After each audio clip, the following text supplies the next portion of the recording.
Hello, I'm Jeanette Gomez, and today we are going to continue our conversation. We have been talking about scientifically based reading research, and we know that the National Reading Panel has ID phonics as one of the 5 main components that we need to be teaching on a daily basis so that every child becomes a capable reader.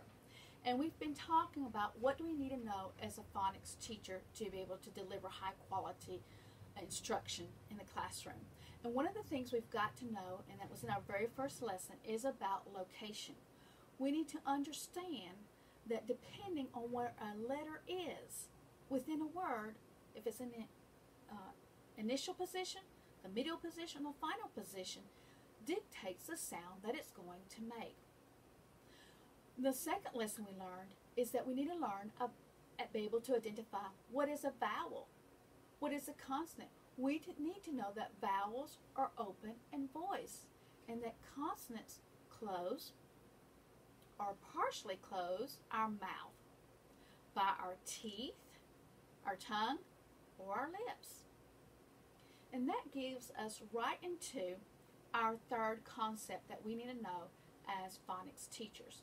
And our lesson today is about syllables.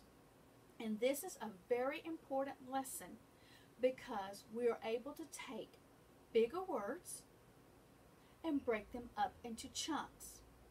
Our lesson today is about syllables, and this is a very important skill to know because it allows us to be able to take bigger words and break them up into decodable chunks.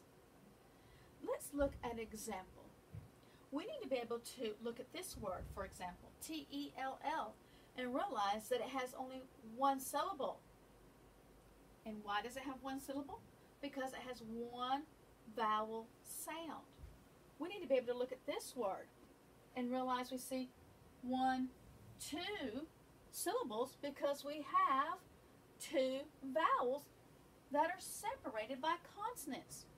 We need to be able to break it up into decodable chunks here and here. Knowing syllables helps us to break up longer words into decodable chunks. Today I'm going to show you how to teach, using the discovery method, the concept of syllables. Okay, let's take out our mirror. Everybody need to have a mirror. I want you to look at your mouth in the mirror, and I want you to notice how many times you open your mouth when you say the following word. Look at your mouth. Say play. Play. How many times did you open it? 1 time. Now, what opens our mouth? Do vowels open our mouth or do consonants open our mouth? Correct. Vowels open our mouth. So we open our mouth 1 time. So how many vowel sounds do we have? 1. That's correct. Let's say another word. Tip.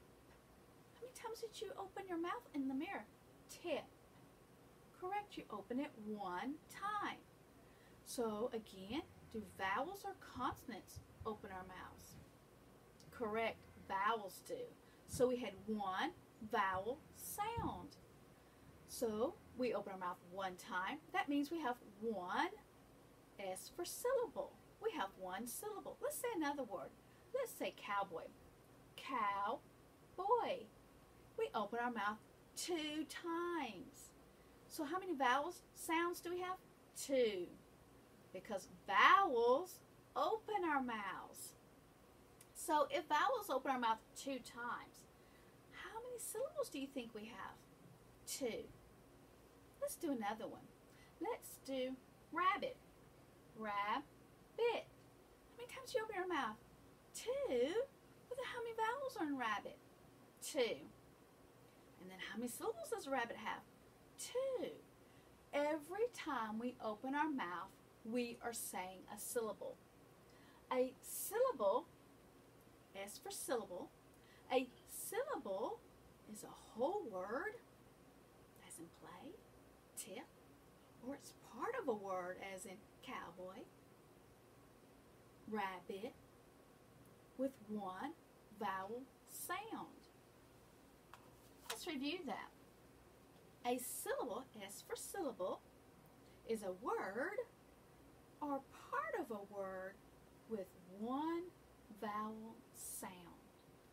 A syllable is is a word or part of a word with one vowel sound. Knowing syllables helps us to break bigger words up into syllables so we can decode it.